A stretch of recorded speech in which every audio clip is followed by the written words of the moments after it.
வணக்கம், welcome to Josie's kitchen. இன்றைக்கி நம்ம நுரையீரலில் ஏற்பட்டிருக்கக்கூடிய பாதிப்பு, அதாவது அதிகமாக புகைப்பிடிக்கிறதுனால அவங்களுடைய நுரையீரல் ரொம்பவே பாதிக்கப்பட்டிருக்கும். அந்த நுரையீரல் பாதையில் கூட அவங்களுக்கு நோய் தொற்று ஏற்பட்டிருக்கும். அந்த மாதிரி பிரச்சனைக்கு எப்படி ஒரு தீர்வு காணலாம் அப்படின்னு சொல்லி தான் நம்ம பார்க்க போகிறோம். நான் ஏற்கனவே வீடியோ போட்டிருக்கேன், புகைப்பிடிக்கிற பழக்கத்திலேருந்து எப்படி நிரந்தரமாக ஒரு தீர்வு கிடைக்கணும் அப்படின்னு சொல்லிட்டு.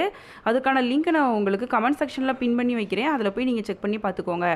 இந்த பதிவு நான் புகைப்பிடிக்கிற பழக்கத்தை நான் நிறுத்தினதுக்கு பிறகு பாதிக்கப்பட்ட நுரையீரலை எப்படி ஒரு பழைய நிலைக்கு நம்ம கொண்டு வரணும், அந்த மாதிரி நினைக்கிறவங்களுக்கு இந்த பதிவு ரொம்பவே யூஸ்ஃபுல்லாக இருக்கும். அது மட்டும் இல்லாமல் ஏற்கனவே புகைப்பிடிச்சிட்டு இருக்கிறவங்களுக்கும் இந்த மாதிரி நுரையீரல் ரொம்பவே பாதிப்படைஞ்சிருக்கும்.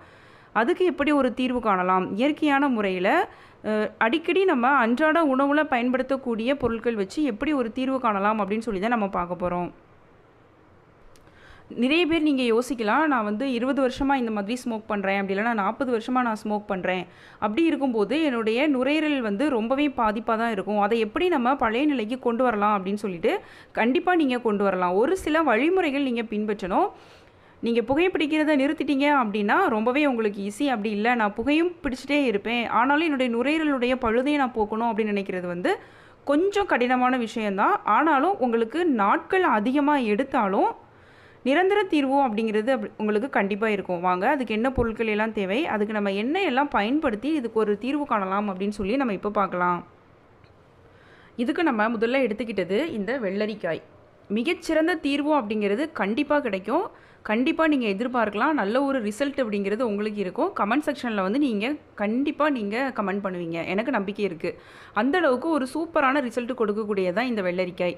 எவ்வளவு தான் நீங்கள் ஸ்மோக் பண்ணி உங்களுடைய நுரையீரல் கருமை நிறத்தில் இருந்தாலும் அதில் இருக்கக்கூடிய அந்த அழுக்குகளை உங்களுக்கு வெளியேற்றுவதற்கு சூப்பர் ரிசல்ட்டு கொடுக்கக்கூடியது இந்த வெள்ளரிக்காய். இதை நம்ம எப்படி பயன்படுத்தணும், எத்தனை நாட்கள் இது நீங்கள் குடிக்கணும், எந்த அளவு குடிக்கணும் அப்படின்னு சொல்லி நம்ம தெரிஞ்சுக்கலாம்.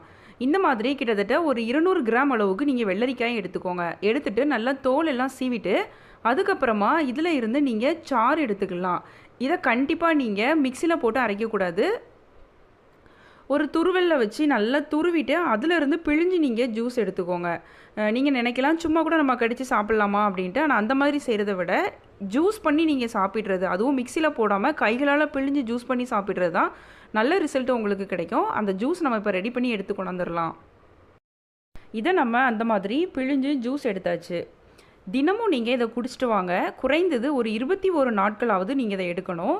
200 ml அளவுக்கு நீங்கள் எடுத்துக்கோங்க. நான் சொல்லக்கூடிய அடுத்தடுத்த ரெமெடி எல்லாமே நீங்கள் ஃபாலோ பண்ணிட்டு வரணும். ஏதாவது ஒன்று மட்டும்தான் நீங்கள் ஃபாலோ பண்ணணும் அப்படிங்கிறது இல்லை. அதனால் நீங்கள் கரெக்டாக கவனிங்க. எந்தெந்த டைமிங்கில் எந்தெந்த ஜூஸ் குடிக்கணும் அப்படிங்கிறது நான் வீடியோவோட கடைசியில் உங்களுக்கு நான் சொல்கிறேன். இதை நீங்கள் எடுத்துக்கோங்க. 200 ml அளவுக்கு நீங்கள் எடுத்துக்கலாம். தினமும் இதை நீங்கள் ஃபாலோ பண்ணிட்டு வாங்க. கண்டிப்பாக உங்களுக்கு ஒரு சூப்பரான ரிசல்ட்டுங்கிறது கண்டிப்பாக கிடைக்கும். அடுத்த மெத்தட் என்ன அப்படின்னு சொல்லிட்டு நம்ம இப்போ பார்த்துடலாம்.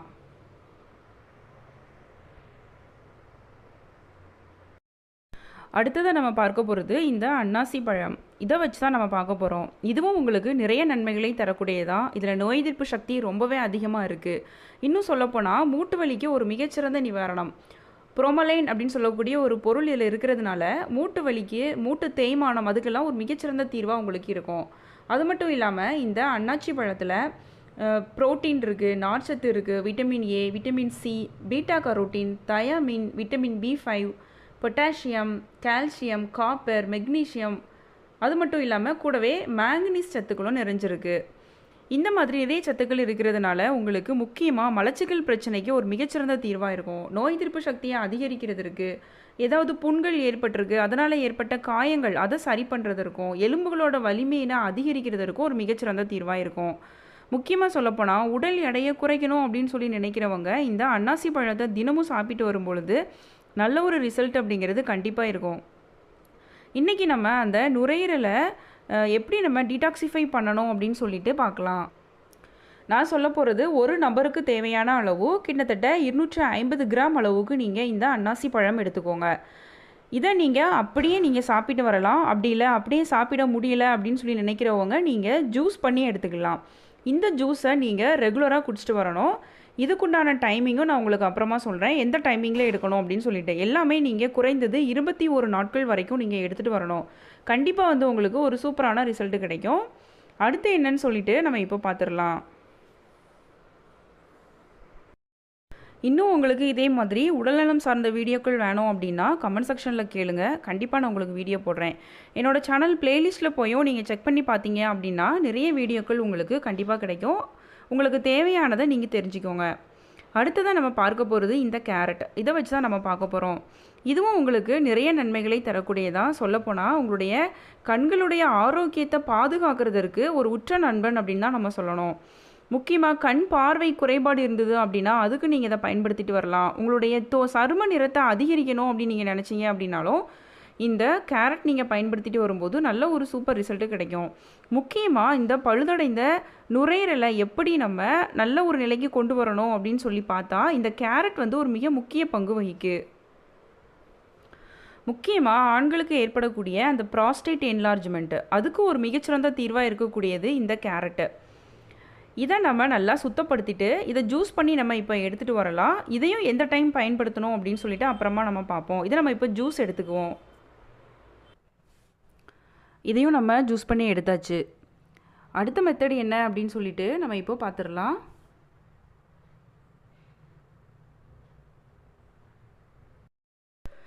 அடுத்ததாக நம்ம பார்க்க போகிறது இந்த மக்காச்சோளம். இதை வச்சு தான் நம்ம பார்க்க போகிறோம். இதுவும் உங்களுக்கு நிறையவே நன்மைகளை தரக்கூடியது. முக்கியமாக சொல்லப்போனால் இதில் உங்களுக்கு நிறைய நார்ச்சத்துக்கள் இருக்குது. அதனால் அந்த மலச்சிக்கல் பிரச்சனைக்கு ஒரு மிகச்சிறந்த தீர்வாக இருக்கக்கூடியது தான் இந்த மக்காச்சோளம். இந்த மாதிரி மஞ்சள் நிறத்தில் இருக்கக்கூடியது. இதில் இன்னொரு வகையும் உண்டு, வெண்மை நிறத்தில். அது சாதாரண சோளம் அப்படின்னு சொல்லுவோம். இந்த மக்காச்சோளம் தான் நமக்கு அந்த நுரையீரலில் இருக்கக்கூடிய அந்த கழிவுகளை வெளியேற்றுவதற்கு ஒரு மிகச்சிறந்த பங்கு வகிக்கு. இன்னும் சொல்லப்போனால் நிறைய பேர் சந்திக்கிற ஒரு பொதுவான பிரச்சனை மூலம். அந்த பைல்ஸ் பிரச்சனைக்கு ஒரு முற்றுப்புள்ளி வைக்கணும் அப்படின்னா இதை நீங்கள் தொடர்ந்து சாப்பிட்டு வரும் பொழுது கண்டிப்பாக வந்து உங்களுக்கு ஒரு சூப்பரான ரிசல்ட் கிடைக்கும். விட்டமின் சி வந்து இதில் அதிகமாக இருக்குது. அது மட்டும் இல்லாமல் கெட்ட கொழுப்பினை நீக்குவதற்கு ஒரு மிகச்சிறந்த பங்கு வகிக்கு. கண் பார்வை கோளாறு இருந்தது அப்படின்னாலோ மூட்டுவலி பிரச்சனைகள் இருந்தது அப்படின்னாலோ அதை சரி பண்ணுறதற்கும் ஒரு மிக முக்கிய பங்கு வகிக்கு. இதை நீங்கள் இந்த மாதிரி கிட்டத்தட்ட 1 கப் அளவுக்கு நீங்கள் தினமும் சாப்பிட்டு வரணும். இது நீங்கள் சாயங்கால வேளைகளில் நீங்கள் சாப்பிடலாம். இந்த மாதிரி கொஞ்சமாக உப்பு போட்டு நீங்கள் வேக வச்சுட்டு 1 கப் அப்படின்னு சொல்லும்போது உங்களுக்கு 150 கிராம் வரும் உங்களுக்கு வேக வைத்த பிறகு. இந்த மாதிரி தினமும் நீங்கள் சாப்பிட்டு வந்தீங்க அப்படி இல்லைனா வாரத்தில் 3 நாட்கள் இந்த மாதிரி சாப்பிட்டு வந்தீங்க அப்படின்னாலே போதும். கண்டிப்பாக வந்து உங்களுக்கு ரொம்பவே சூப்பரான ஒரு ரிசல்ட்டு கிடைக்கும். அதனால் இந்த மெத்தட் நீங்கள் ஃபாலோ பண்ணிட்டு வரலாம். அடுத்து என்ன அப்படின்னு சொல்லிட்டு நம்ம இப்போ பார்ப்போம்.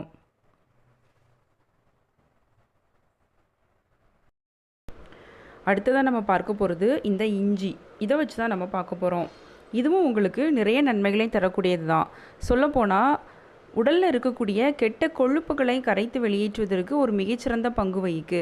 அது மட்டும் இல்லாமல் அஜீரண கோளாறு பிரச்சனைகள் இருந்தது, பித்தம் தொடர்பான பிரச்சனைகள் இருந்தது அப்படின்னா அதை சரி பண்ணுறதற்கும் நல்ல ஒரு தீர்வாக உங்களுக்கு இந்த இஞ்சி இருக்கும். முக்கியமாக அந்த நுரையீரல் தொடர்பான அந்த சுவாச பாதை தொடர்பான பிரச்சனைகளுக்கு நல்ல ஒரு தீர்வு உங்களுக்கு கிடைக்கும். சளி தொந்தரவு அதிகமாக இருக்குது, மூச்சு விடுவதில் சிரமம் இருக்குது, புகைப்பிடிக்கிறதுனால அந்த நுரையீரலில் நிறைய அழுக்குகள் தேங்கி இருக்குது அப்படின்னா அந்த மாசுகளை நீக்குவதற்கு ஒரு முக்கிய பங்கு வகிக்கக்கூடியதான் நமக்கு இந்த இஞ்சி. இந்த இஞ்சியை நல்லா தோல் சீவிட்டு சின்ன சின்ன துண்டுகளாக நல்லா நறுக்கிட்டு அதுக்கப்புறமா ஒரு 200 ml தண்ணீரில் போட்டு நல்லா கொதிக்க வச்சுருங்க. கொதித்ததுக்கு பிறகு இந்த இஞ்சி போட்ட வெந்நீரை நீங்கள் குடிச்சிட்டு வந்தீங்க அப்படின்னா கண்டிப்பாக நல்ல ஒரு ரிசல்ட் அப்படிங்கிறது உங்களுக்கு இருக்கும். காஃபி டீ குடிக்கிறதுக்கு பதிலாக இதை நீங்கள் பயன்படுத்திட்டு வரணும். இனிப்பு உங்களுக்கு தேவைப்பட்டது அப்படின்னு நினச்சிங்க அப்படின்னா கூடுதலாக நீங்கள் பனங்கற்கண்டோ அப்படிலாம் நாட்டு சர்க்கரையோ நீங்கள் சேர்த்துக்கலாம். இந்த மெத்தட் நீங்கள் ஃபாலோ பண்ணிட்டு வாங்க. கண்டிப்பாக வந்து உங்களுக்கு நல்ல ஒரு தீர்வு அப்படிங்கிறது உங்களுக்கு இருக்கும். அடுத்ததான் என்ன அப்படின்னு சொல்லி நம்ம இப்போ பார்த்துடலாம். நான் ஏற்கனவே சொல்லியிருப்பேன் உங்களுக்கு இந்த மாதிரி கேரட் ஜூஸ், அதுக்கப்புறமா வெள்ளரிக்காய் ஜூஸ், கூடவே நம்ம எடுத்துக்கிட்டது அந்த அன்னாசி பழம். இதெல்லாம் நீங்கள் எந்த டைமிங்கில் குடிக்கணும் அப்படின்னு சொல்லிட்டு நம்ம இப்போ தெரிஞ்சுக்கலாம். காலையில் நீங்கள் எழுந்ததும் வெறும் வயிற்றில் இந்த வெள்ளரிக்காய் ஜூஸ் நீங்கள் குடிக்கணும். அப்படி இல்லை வெறும் வயிற்றில் நான் வேறு மாத்திரை மருந்துகள் எடுக்கிறேன் அப்படின்னா காலை உணவு சாப்பிடுவதற்கு 1 மணி நேரத்திற்கு முன்பதாக இதை நீங்கள் குடிக்கணும். இந்த வெள்ளரிக்காய் ஜூஸ் இந்த மாதிரி குடிச்சிட்டு வாங்க தினமும் 21 நாட்கள். அதுக்கப்புறமா நம்ம இந்த கேரட் ஜூஸ், இதை நீங்கள் மதிய வேளைகளில் எடுத்துக்கோங்க. உங்களால் மதிய வேளைகளில் எடுக்க முடியலை, நான் ஆஃபீஸ் போகிறேன் அப்படின்னா நீங்கள் கூடவே கொண்டு போய்க்கலாம். அப்படியே உங்களுக்கு முடியலை அப்படின்னா இதை நீங்கள் நைட்டு நீங்கள் மாற்றிக்கலாம். நைட்டு நீங்கள் தூங்க போகிறதுக்கு முன்னாடி நீங்கள் எடுத்துக்கோங்க. இந்த மாதிரி நீங்கள் செஞ்சுட்டு வாங்க. அதுக்கப்புறமா நான் உங்ககிட்ட அன்னாச்சி பழம் அந்த எப்போ சாப்பிட்ணும் அப்படின்னா அதை நீங்கள் சாயங்கால வேளைகளில் நீங்கள் சாப்பிட்டுக்கலாம்.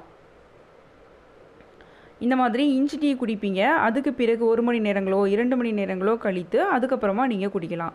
இந்த மாதிரி நான் சொல்லியிருக்கிறது எல்லாமே நீங்கள் ரெகுலராக ஃபாலோ பண்ணிட்டு வந்தீங்க அப்படின்னாலே போதும், கண்டிப்பாக வந்து உங்களுக்கு சூப்பர் ரிசல்ட்டு கிடைக்கும். உங்களுக்கு என்னோட இந்த வீடியோ பிடிச்சிருக்குன்னு சொல்லிட்டு நான் நம்புகிறேன். மறக்காமல் நீங்கள் லைக் பண்ணுங்கள், உங்கள் ஃப்ரெண்ட்ஸ் எல்லாத்துக்கும் ஷேர் பண்ணுங்கள். புதுசாக பார்க்குறவங்களா இருந்தால் சப்ஸ்கிரைப் பண்ணிக்கோங்க. பக்கத்தில் இருக்கிற பெல் சிம்மில் மறக்காமல் நீங்கள் கிளிக் பண்ணுங்கள்.